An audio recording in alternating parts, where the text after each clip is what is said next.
уақытша қонаққа, тойларға, тіпті еске алу астарына баруды да тоқтату қажет. Бұл бізді пандемиядан қорғайды. Өзіңізге және жақын адамдарыңызға қамқор болыңыз. Жақын маңдағы дүкенге, дәріханаға тамақ және дәрі-дәрмек алу үшін шыққан болсаңыз, бетіңізге бетперде киіп, қолыңызға арнайы қолғап киюді ұмытпаңыз. Үйге келгенде қолыңызды сабындап жуып, есік тұтқаларын дезинфекциялаңыз.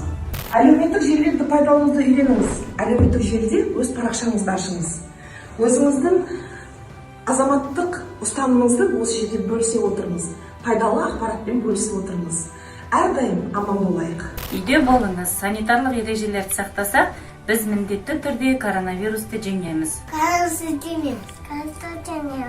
Отбасыңызды қорғап қалу үшін үлкен қажеттілік болмаған жағдайда далаға шықпаңыз.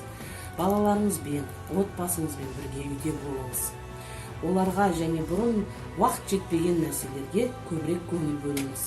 Далаға шыққан кезде маска және перчатка киіп жүргеніңіз жөн. Денсаулықты сақтайық. Медицина саласы мен полиция қызметкерлері, сондай-ақ әскерилер өздерінің жақындарымен, отбасыларымен бірге болғылары келеді. Олар өздерінің өмірі мен денсаулықтарын қауіп-қатерге тігіп жүр.